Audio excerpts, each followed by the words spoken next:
केसरिया। गांव का नाम साकरी।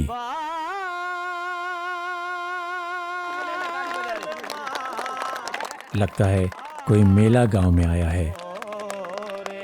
हम रवाना हो रहे हैं। किवाड़ बंद हैं, जानवर तैयार हैं।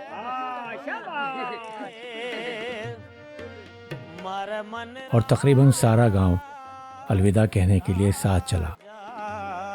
Free of committee. हम इस वक्त हिंदुस्तान के बॉर्डर से कोई 25 किलोमीटर के फासले पर हैं।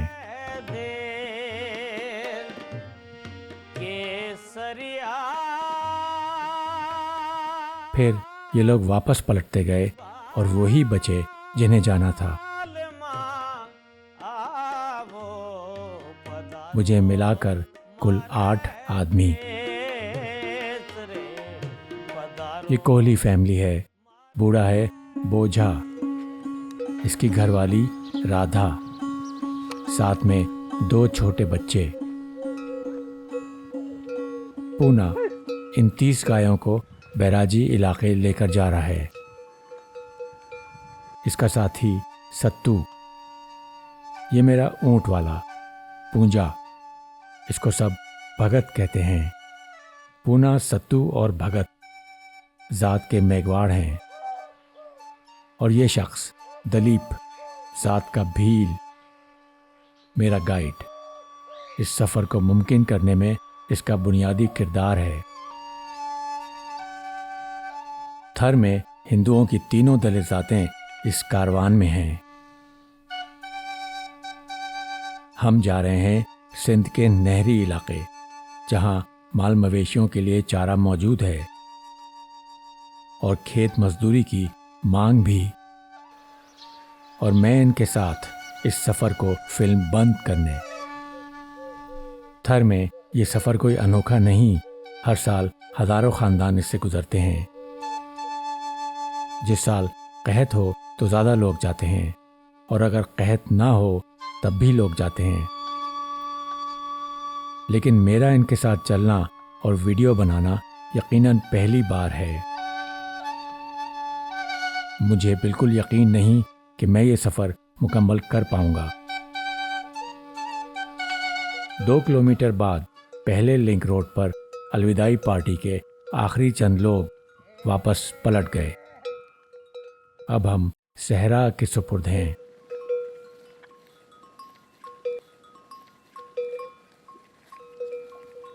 थर में जिंदगी की कहानी ये है कि अगर जून जुलाई में बारिश अच्छी हो जाए तो फसलें हो जाती हैं। फिर अक्टूबर नवंबर में कटाई होती है, कुछ रकम आती है।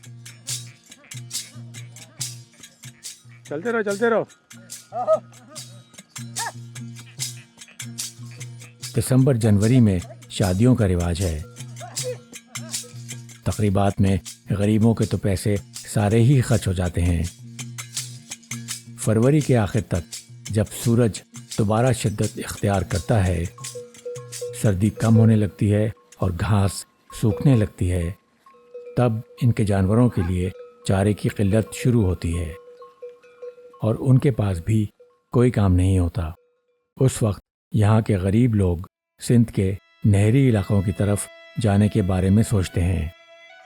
सदियों से ये रिवाज चला आया है। जनूबी सिंध में ये गंदम की कटाई का वक्त होता है। खेत मजदूरी की मांग होती है।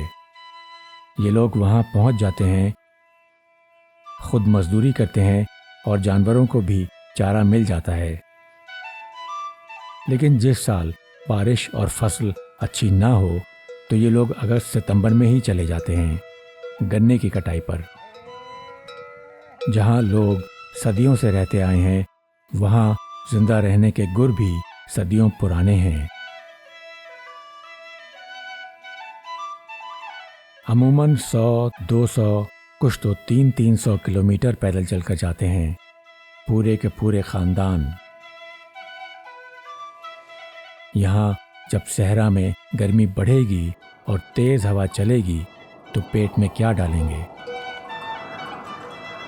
इंसान किसी और की तकलीफ को उस वक्त तक महसूस नहीं करता जब तक खुद उससे ना गुजरे। आज हम गांव लूनियो सम्मा से थोड़ा पहले पड़ाव करेंगे। अभी साकरी से निकले सिर्फ चंद घंटे हुए हैं। मैं ताज़ा दम हूँ, लेकिन इन लोगों को बड़ी फिक्र है मेरी। हर थोड़ी देर बाद पूछते हैं, आप थके तो नहीं? इनका ख्याल है कि जल्द मैं थक कर ऊंट पर सवार हो जाऊंगा। इस ऊंट पर मेरा सामान है, जिसमें सबसे भारी चीज पानी है। अगर मैंने रास्ते में कुएं का पानी पिया जो ये लोग पीते हैं तो जरूर बीमार पड़ जाऊंगा। मेरा अपना ख्याल है कि आज तो मैं चलता रहूंगा, कल शायद थकन शुरू हो। इस नकल मकानी को इनकी ज़बान में लठ प्लान कहते हैं। किस्से कहानियां बहुत हैं इसके, लेकिन मैं ये जानना चाहता हूं कि आखिर वो क्या चीज़ है जो लिए जाती है इन्हें पैदल सहराओं की रेत उबूर करते हुए, खेत मजदूरी की एक छोटी सी उम्मीद में, जिसमें कोई हीरे जवाहरात नहीं मिलने वाले। जिंदगी गुजारने के आसान तरीके भी तो होंगे।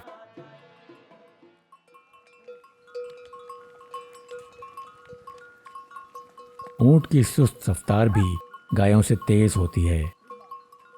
गायें चलती हैं अपने आराम से, इधर उधर रसदार झाड़ियों पर मुंह मारते हुए।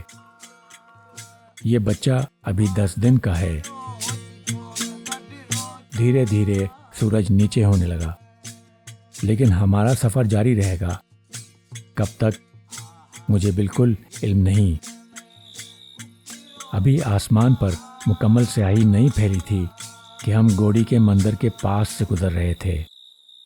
पुरस्रार समा था, लेकिन रुककर लुत्फानंदोज होने का वक्त कहाँ था। चलते रहना था इनकी घंटियों की आवाज के साथ। बाकी हर तरफ खामोशी थी, मगर एक आवाज थी जो गूंजती थी, मेरे अपने दिल के धड़कने की आवाज। और उसको भी हरगिज अभी रुकने की इजाजत नहीं थी। कुछ देर बाद मैंने घड़ी देखी, रात के 10 बजे थे। हम मुस्तकिल 6 घंटों से चल रहे थे। मैं हैरान था कि जिंदगी में आज तक बगैर रुके नहीं चला था। इतना खुशी का एहसास भी था, कुछ उम्मीद बंधी थी कि मैं ये सफर इनके साथ तय कर पाऊंगा पैदल। मजीद घंटे गुजरते गए। फिर आगे टीले की टॉप के करीब ऊंट को बैठते देखा। आज रात हम यहाँ पड़ाव करेंगे।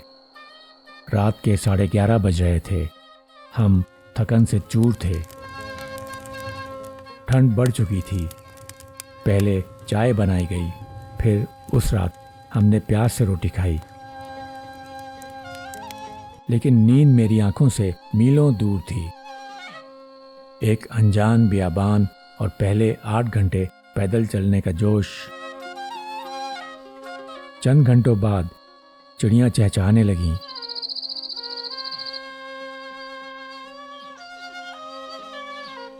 आहिस्ता आहिस्ता हम सब उठे। सर्दी थी। हमने अपना कैंप टीले की टॉप के करीब बनाया था। नीचे वादी में हमेशा सर्दी ज़्यादा होती है।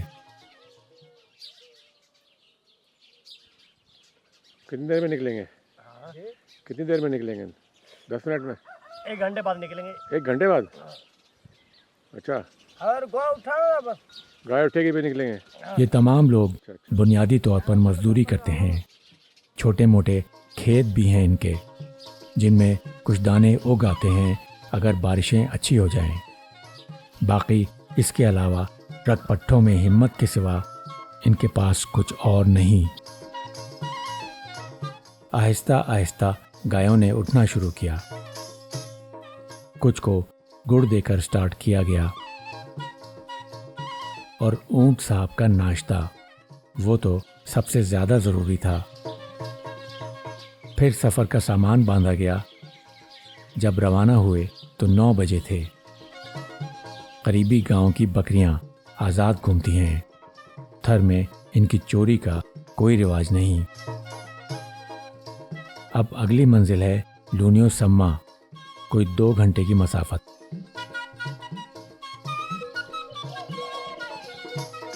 मेहरबानी भाईजान, मेहरबानी आपकी बड़ी बड़ी। किस बात की? कल से ये लोग बहुत मशकूर हैं मेरे। बार बार यही शुक्रिया सुनने को मिल रहा है। उस मिस्कीनी की अलामत है जो इनका मुक़द्दर रही है, लेकिन अब कोफ्त का बाइस बन रहा है।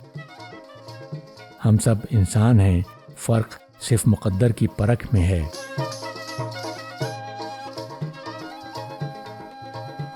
सफ़र वैसा ही है जैसा कल था। सूरज के ऊपर आते ही पसीना शुरू हो गया। तकरीबन 10:15 बजे लूनियो सम्मा की पहली झलक नजर आई। अभी कोई 10-15 मिनट थे पहुंचने में। पहुंचकर पहला काम था गायों को पानी देना। कल साकरी से यहां तक हमने कोई 25 किलोमीटर तय किए हैं। कुछ अपनी कमर भी खोली। कुछ देर बाद ये शख्स आया मेरे पास, मोहम्मद सिद्दीक जुनेजो। कहने लगा, मैं गाना गाता हूँ और चाहता हूँ कि आप मुझे वीडियो पर रिकॉर्ड करें। चुनाचे हम इस चौरे में आ गए।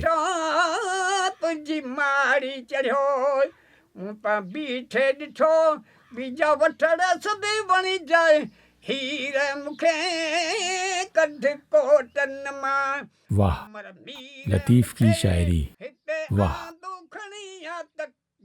चंद ही लम्हों में मेरी तमाम थकन सहरा में कहीं दूर निकल गई और मैं एक सुरीले जादू में घिरा रह गया।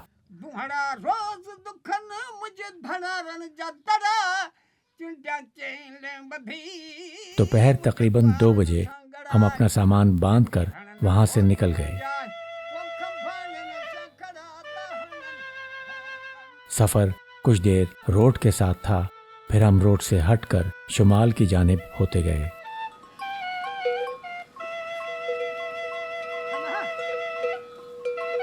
थर में पिछले 10 सालों में जितनी तब्दीलियां आई हैं, इनमें शायद मोबाइल फ़ोन सबसे अहम है, जिससे दूर दराज रहने वाले लोग आपस में जुड़ गए हैं।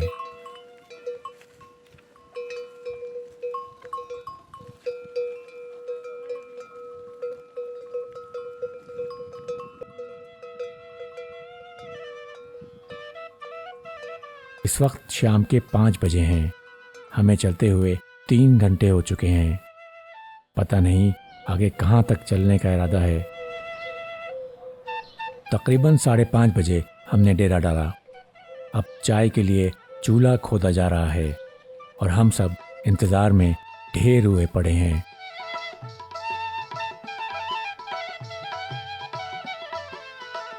मेरे जीपीएस के मुताबिक पिछले 3 घंटों में हम तकरीबन 10 किलोमीटर चले हैं। चाय बनाने के साथ साथ प्लान में थोड़ी तरमीम हो गई। अब सोचा है कि इसी जगह पे खाना पकाकर खा लें।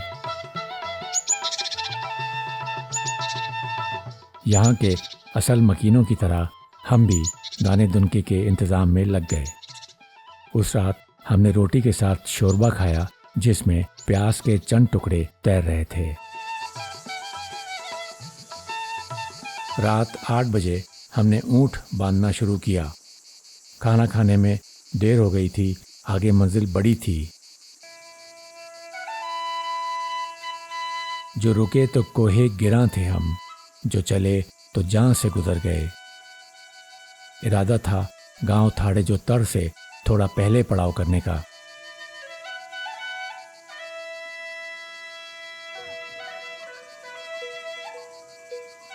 रात चांदनी थी कल की तरह, लेकिन झाड़ियों में से बगैर उलझे हिफाजत के साथ गुजरने के लिए कहीं कहीं टॉर्च जलानी पड़ती थी।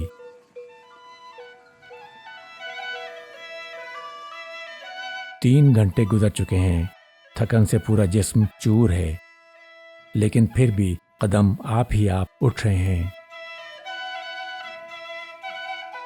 बहुत अजीज थी लेकिन रुखे सहर की लगन, बहुत करीं था हसीना ने नूर का दामन। सुबुक सुबुक थी तमन्ना, दबी दबी थी थकन।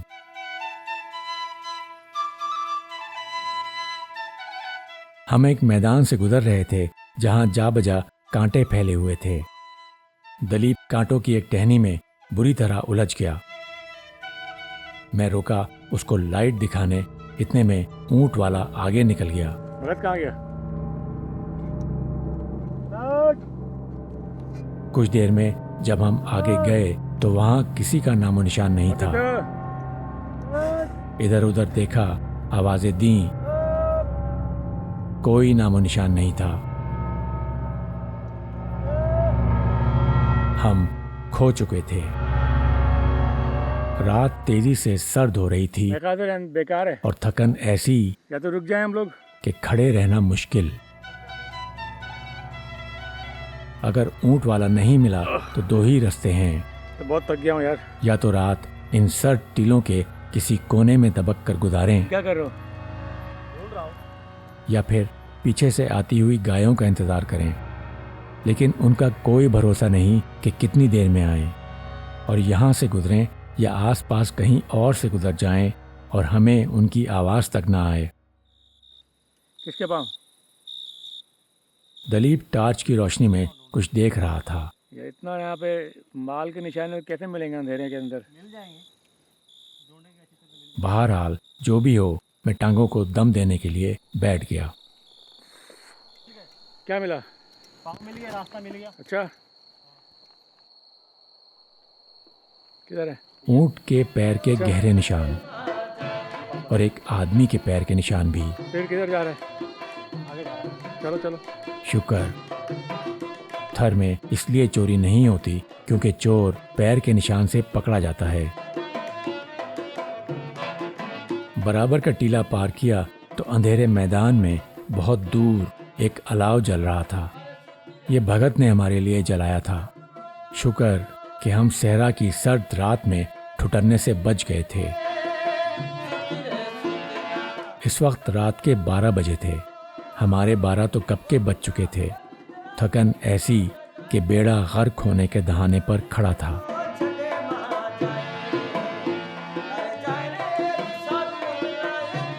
अगली सुबह 7 बजे हम कैंप से रवाना हो गए।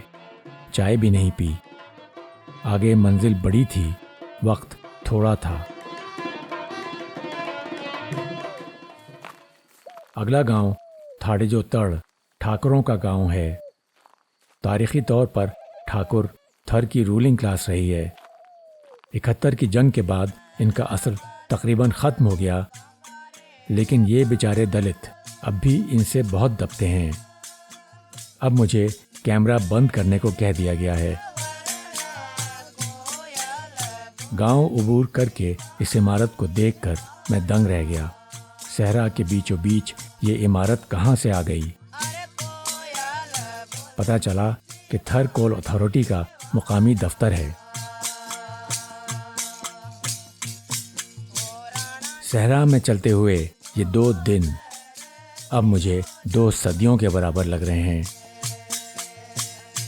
जैसे हमेशा से मैं इस रेगजार में आज़ाद फिरता रहा हूँ। जदीद दुनिया की ये अलामत मुझे बहुत अजीब और दूर दराज लगी।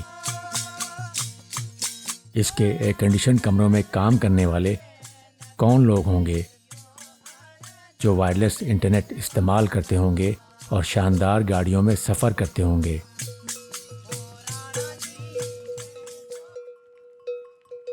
अजीब फासले का एहसास था। शायद सब पैदल सफ़र करने वालों को ऐसा ही एहसास होता है। इमारत क्रॉस की तो आगे रोड थी। साहब लोग के लिए हेलीपैड। वाह, हमवार सड़क पर चलना कितना आसान है। जदीद दौर की इन आसाइशों का आज से पहले कभी इतना मज़ा नहीं आया। अगली मंजिल सिंघारों का गांव है। कितनी दूर है किसी को नहीं मालूम, बस आ जाएगा, करीब है। हाँ भगत, क्या हाल है? हाल ठीक है? चलो अभी कितना आगे, एक घंटा? बस 1 घंटा लग जाएगा। बस ठीक है। कुछ देर तेज चलता हूँ, फिर बैठ जाता हूँ और इन लोगों के पहुँचने का इंतज़ार करता हूँ। थोड़ा आराम मिल जाता है। क्या हाल है? हाल ठीक है। खैर है? अम्मा कैसी है? अम्मा सही है? हाँ ठीक है। थकी तो नहीं है? ना चलो चलो मैं आ रहा हूँ। सड़क पर चलना शुरू में आसान लग रहा था, लेकिन अब दोबारा थकन कदमों में जमा हो चुकी है। आज सुबह चाय भी नहीं पी। टांगे चीख चीख कर ये याद दिला रही हैं। इस तरह हम तकरीबन 9:30 बजे सिंघारों पहुंचे। ये भीलों के पाड़े का मंदिर है।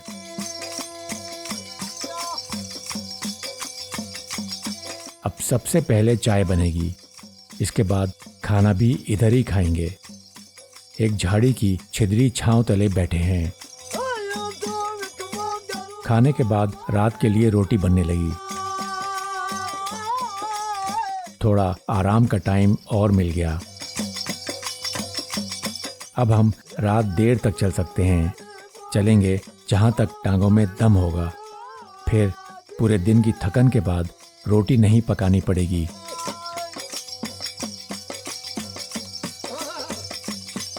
दोपहर 2 बजे हम दोबारा सड़क पे थे। गायें हमसे आधे घंटे पहले निकल गई थीं। मौसम आज अच्छा है, हवा खुशगवार है। मालूम हुआ था कि कल कराची और हैदराबाद में बारिश हुई है। भगत थर में भक्ति करने वाले को कहा जाता है, गाओ गाओ, जो भजन गाते हैं। गाना तो गाओ, ऐसे जो गा रहे थे, जो भी गा रहे थे। बैठ के फिर गाएंगे ऐसे चलने में। नहीं, रास्ते में जो गा रहे थे, वो रास्ते वाला। रास्ते में वो तो होता है ना बड़ा, हाँ। चलने से अच्छा गाना नहीं आता है। बैठ के गाते हैं तो फिर सही गाना आता है। अच्छा। पहले दिन से मेरी इससे भजन रिकॉर्ड करने की बात हो रही है, लेकिन सफ़र में वक्त का तकाजा इतना सख्त है कि अब तक मौका नहीं मिला।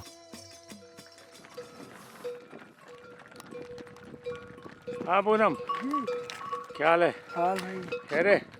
थक गए हो? नहीं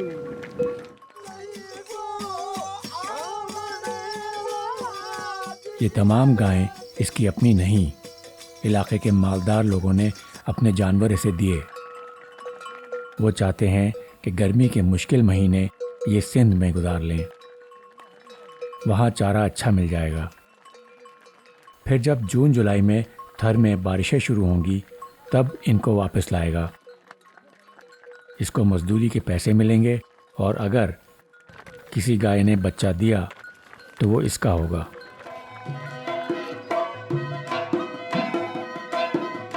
क्या हाल है भगत? तबीयत कैसी है? भगत अब थका हुआ लग रहा है। अभी कुछ देर पहले मैंने उसे दर्द की गोली दी है। अब हम छाछरों के इलाके में दाखिल हो गए हैं। यहाँ झाड़ियाँ निस्बतन कम हैं और टीलों के दरमियान मैदान लंबे। नर्म रेत में शायद कतार में चलना आसान है। भगत की हालत कुछ बिगड़ी हुई लग रही है। पता नहीं कि सफ़र जारी रख पाएगा। हमारा आपस का मशवरा है कि इसे डॉक्टर को दिखाना चाहिए। डॉक्टर तलाश करने का मोबाइल फ़ोन से बेहतर क्या तरीक़ा है। अगले गांव बाबलियो भील में एक मौजूद था। उससे बात भी हो गई। कोई आधे घंटे की मसाफत थी। अगर मोबाइल फ़ोन ना होता तो इस रेगिस्तान में कहाँ जाते, कितना वक्त लगता। एक सोशल इनकलाब सा आ रहा है। 8 से 10 साल पहले एक ही काफले में भील, कोहली और मेघवाड़ का साथ सफ़र करना नामुमकिन सी बात थी। लेकिन अब दीवारें गिरती जा रही हैं। दलीप भील है। ये लोग कबीलों की सूरत में रहते थे। ठाकुर यहाँ के हुक्मरान थे और ये उनके सिपाही थे। तो ये निचली जात के, लेकिन सिपाही होने की वजह से दूसरी लोअर कास्ट पर इनका रोब होता था। 71 की जंग के बाद यहाँ से ठाकुर चले गए तो इनका कोई सरपरस्त नहीं रहा। इसके बाद ये लोग एक तरह की विड्रॉल में चले गए। डेवलपमेंट में हिस्सा नहीं लिया, काम काज में, तालीम में आगे नहीं आए, बस अनटचेबल थे। छोटी मोटी खेती करते और हर साल गर्मियों से पहले अपने थोड़े बहुत जानवरों को हकाकर सिंध ले जाते। सिंगारों से निकलकर चलते हुए 3 घंटे हो चुके हैं। ऐसा लग रहा है जैसे कमर में कोई तख्ता गड़ा हुआ है। हाँ, क्या हाल है? खैर है? मौज मौज। थक गया? थका नहीं थका? नहीं थका। थोड़ा थकन तो हुई है ना? नहीं थोड़ी थोड़ी हुई है। सही है सही है। पहुंच जाएंगे, 3 दिन और हैं। शक्ल से तो इसके चेहरे पर थकन के पहाड़ गिरे हुए थे, लेकिन कहता कुछ और था। यही तरीका था सफर को जारी रखने का।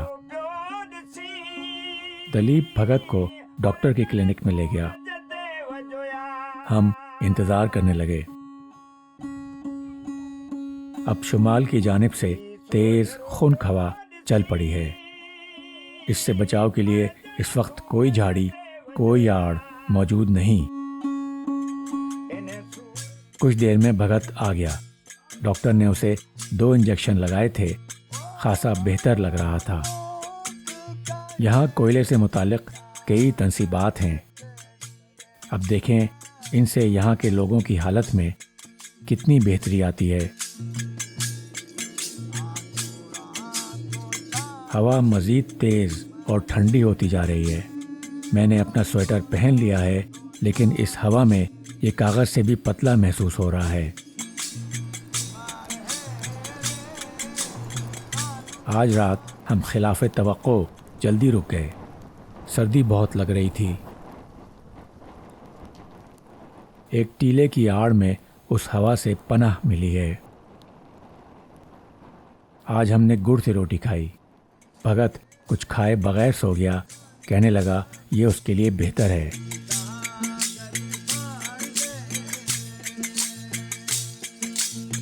अगली सुबह पुरसुकून थी। हवा का तूफान गुजर चुका था। उसने हमारा ये भला किया था कि कल रात हम जल्दी रुक गए थे और मुझे पूरे 7 घंटे की नींद का मौका मिल पाया था। वैसे तो कोई ज़्यादा नहीं थे, लेकिन इस सफ़र के लिहाज से अय्याशी थी। रात ओस बहुत थी। उठा तो स्लीपिंग बैग बाहर से भीगा हुआ था और अंदर मेरी टांगें एकदम जाम।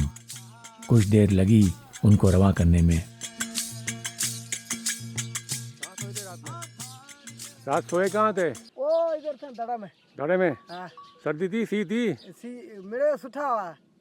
अच्छा, आराम मिल गया? हाँ सुठा। अच्छा, हाँ। चलो। गाय वाय को सर्दी लगी नहीं लगी? नहीं। रात की ठंड की वजह से गायें आहिस्ता आहिस्ता उठ रही हैं। देर लग रही है उनको जमा करने में।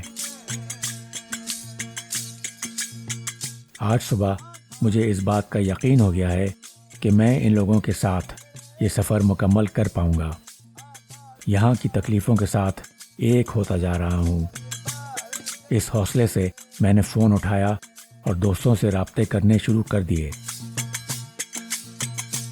कुछ ईमेल डाली। ट्विटर पर सफ़र की जो कहानी महफूज कर रहा था उसे आम करने लगा।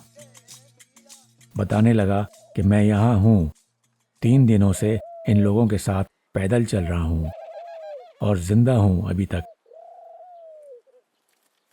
अब अगली मंजिल वेझार। हम ताज़ा दम हैं। ख्याल है कि तेज़ी से निकलते जाएंगे, लेकिन हर तरह की ज़रूरत राह में हायल, जैसे कि ऊंट साहब का नाश्ता। मेरे जीपीएस के मुताबिक कल हमने तकरीबन 30 किलोमीटर का फासला तय किया। 10 किलोमीटर सुबह सिंगारों से पहले और 20 किलोमीटर इसके बाद। रात तक। परसों भी 30 किलोमीटर किया था। ये हमारा कुछ मामूल बन रहा है। आगे भी शायद ऐसा ही हो। ऊंट का चारा उतारने में कोई आधा घंटा लगा, जब तक गायें हम तक पहुंच गईं। गायें आहिस्ता चलती हैं, हम ऊंट के साथ तेज चले जाते हैं। इस वक्त सुबह के 10 बज रहे हैं। हम सुबह चाय पी के निकले थे।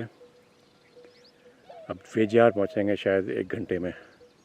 वहाँ पर खाना पकेगा, ऊंट को खोला जाएगा, 2-3 घंटे आराम के। उसके बाद फिर एक बार अपने मंजिल की तरफ। कुछ देर बाद हम लोग रोड पर आ गए। वेझार अभी 8 किलोमीटर है। ये सफ़र है ज़िंदगी का, कभी पैदल, कभी कार में।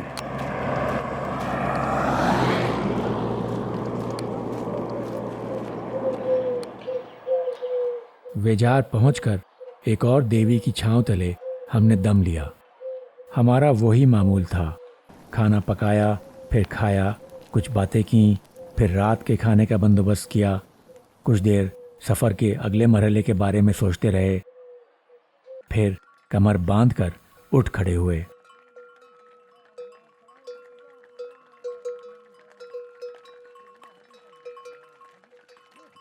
पूना, सत्तू और भगत क्या ले? जात के मेघवाड़ हैं। मेघवाड़ भी शेड्यूल्ड कास्ट के होते हैं, लेकिन अब इन्होंने बहुत तरक्की कर ली है। सही है, सही है, सही है। मजे वाह में। वाह वाह वाह। अच्छा इधर आ जाओ। हाँ, टका तो नहीं है? नहीं नहीं। चेक कर। अभी कितने पंप जाना है?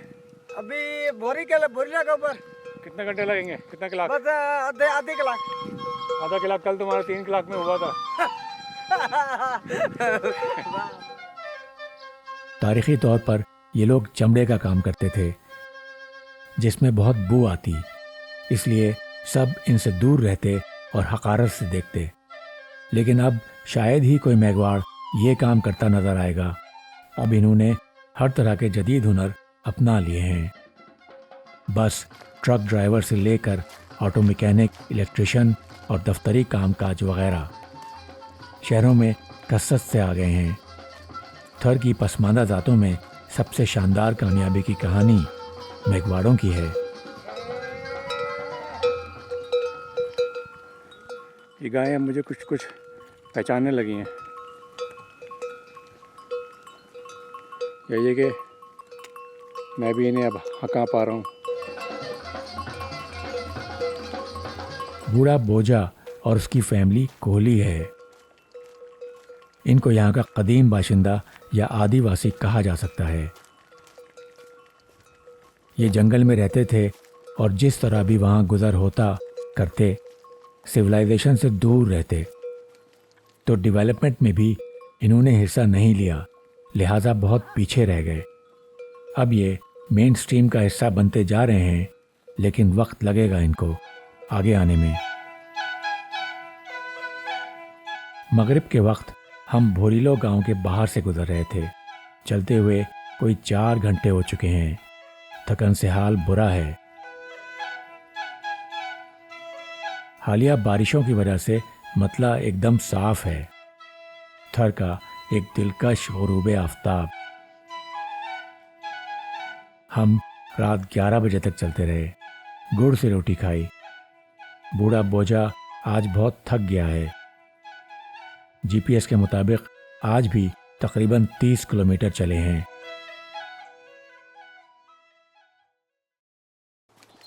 अगली सुबह हम 8 बजे कैंप से निकल गए, लेकिन आज एक दिलचस्प मसला सामने है।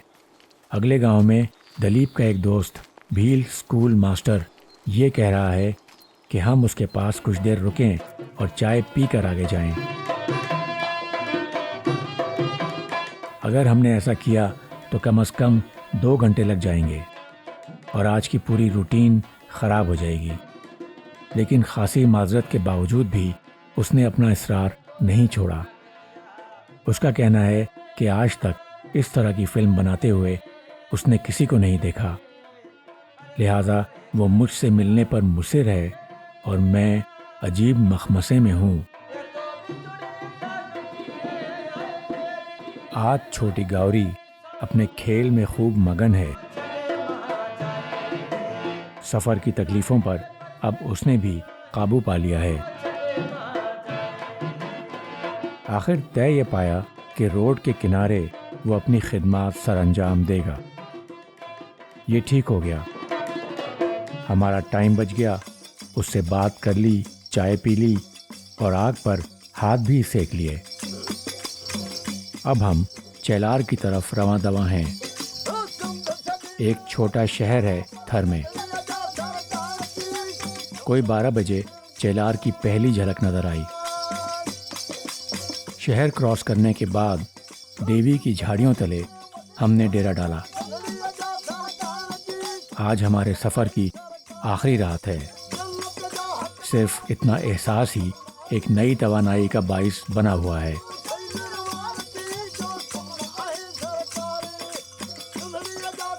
तकरीबन 3 बजे झंजीर के लिए निकल पड़े।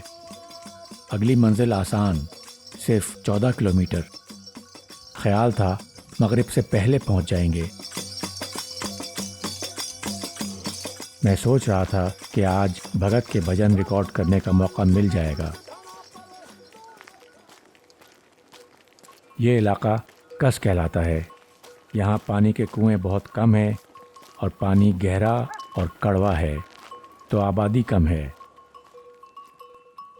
बकौल इन लोगों के इस इलाके में चोर और लुटेरे बहुत हैं। रात को ये लोग माल मवेशी लेकर यहाँ से नहीं गुजरते। यहाँ सहरा की खूबसूरती ने एक नया रूप इख्तियार किया है।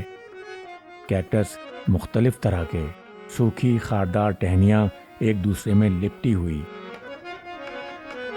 बारिश के जरा से छींटे की मुंतजिर सुबह 7 बजे जो इनको दोबारा हरा भरा कर दे। क्या यही जिंदगी का मतलब लिखा है? दुनिया के अजीम मज़ाहिब आखिर सहरा में कैसे पैदा हुए? सबकी पूजा एक सी अपनी अपनी रीत, मस्जिद में जाए मौलवी और कोयल गाए गीत।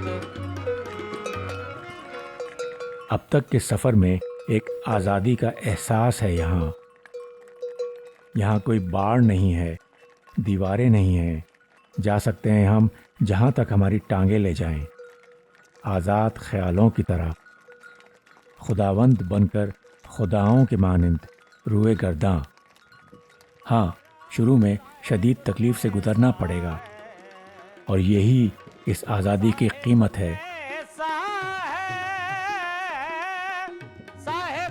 घर बैठे मेरे दोस्त समझते होंगे कि मैं बेहद तकलीफ़ में हूँगा, लेकिन उनको इसके फल का कोई अंदाज़ा नहीं।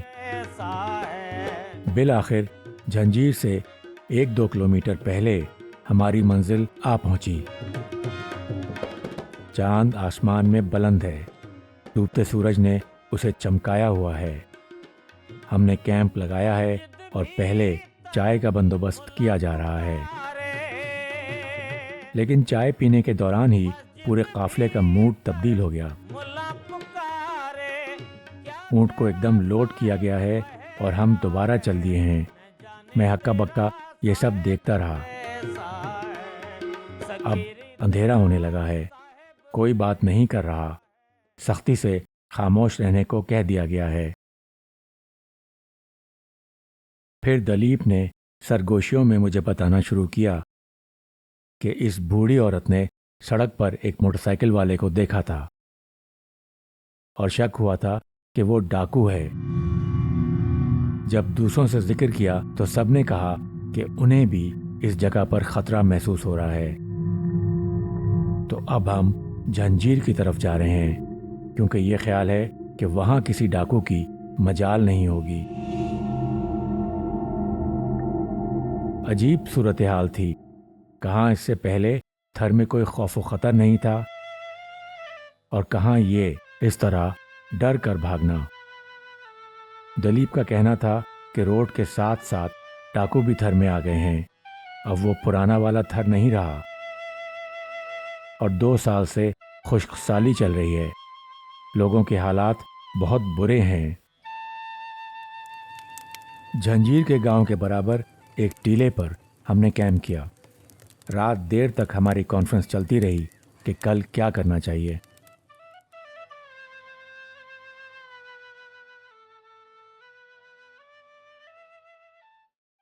आज का सफर लंबा और सबसे कठिन है।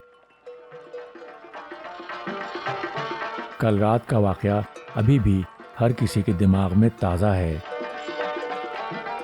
नबी सर की रोड ज़ेरे तामीर है, लेकिन हम रोड पर नहीं जाएंगे। क्या पता कल रात वाले डाकू वहाँ मौजूद हों और हमको पहचान लें। कस के इलाके का खौफ हर किसी में बैठा हुआ है। टीले यहाँ ऊंचे हैं और उनके दरमियान की वादियाँ गहरी। फिर ये टीले हमवार होते गए और मैदान खुले। सूखी झाड़ियों के सिवा गायों के खाने के लिए कुछ भी नहीं।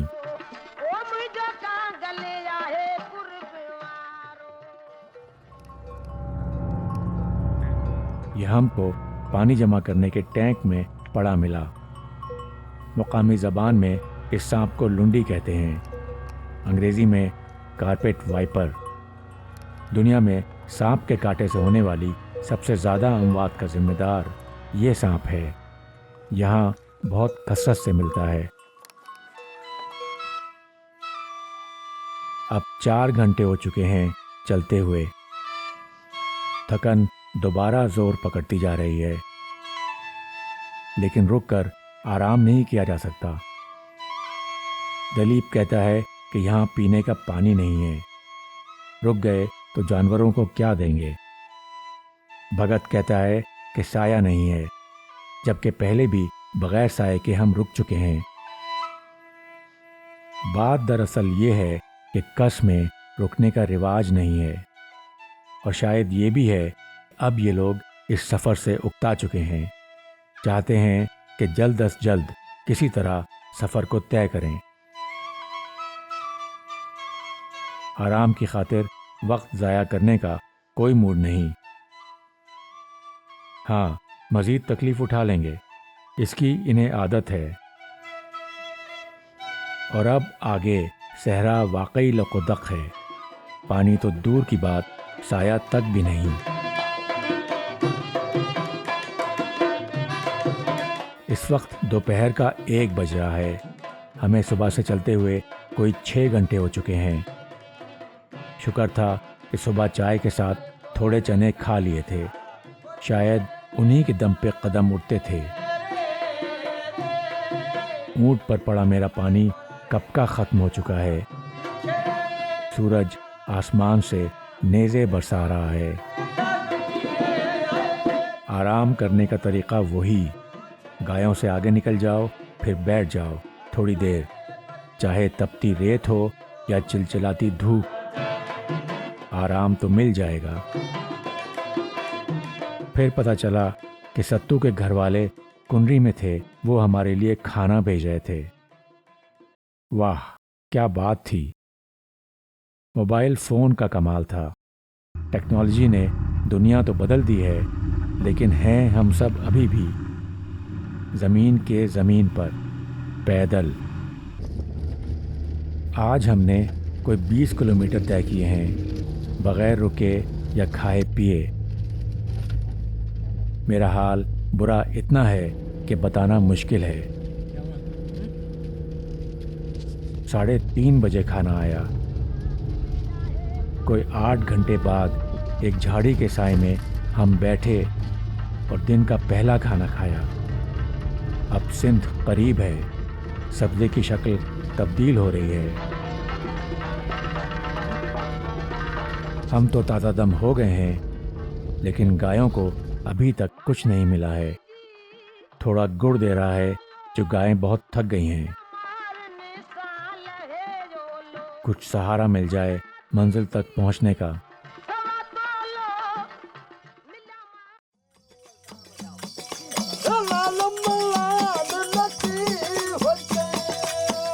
नबी सर की पहली झलक, आखिरकार।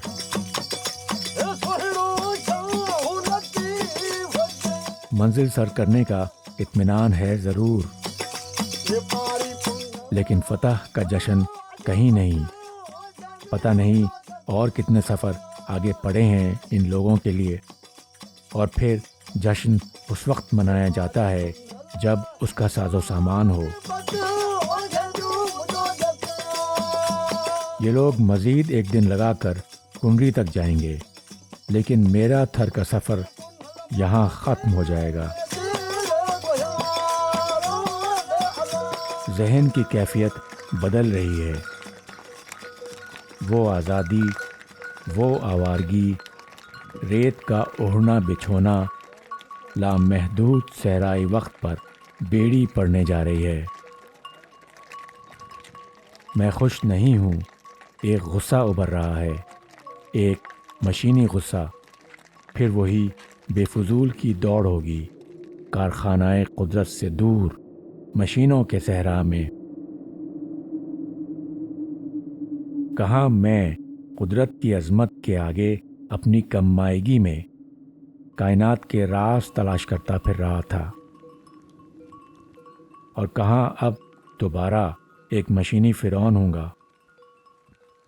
अब मैं सोच रहा था कि आया तो था मैं यहाँ पर इन लोगों की ज़िंदगी की अजीम तरीन मुश्किल रिकॉर्ड करने के लिए, और कहाँ अब कुदरत के करीब इस ज़िंदगी के जादू में गिरफ्तार होकर रह गया था। गरीबों और अमीरों का फ़र्क अपनी जगह, लेकिन इंसान इंसान होते हैं और उनके मसाइल एक जैसे।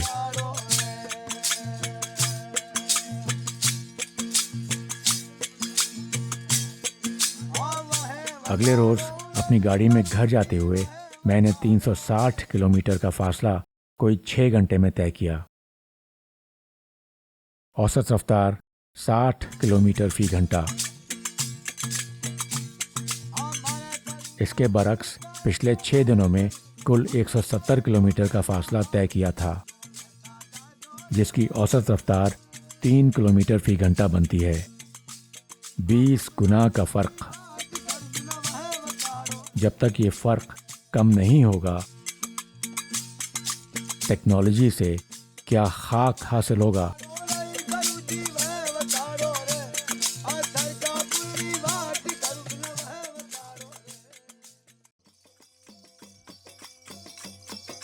मुसलमान तुझा मुरीद ढाना पर हिंदू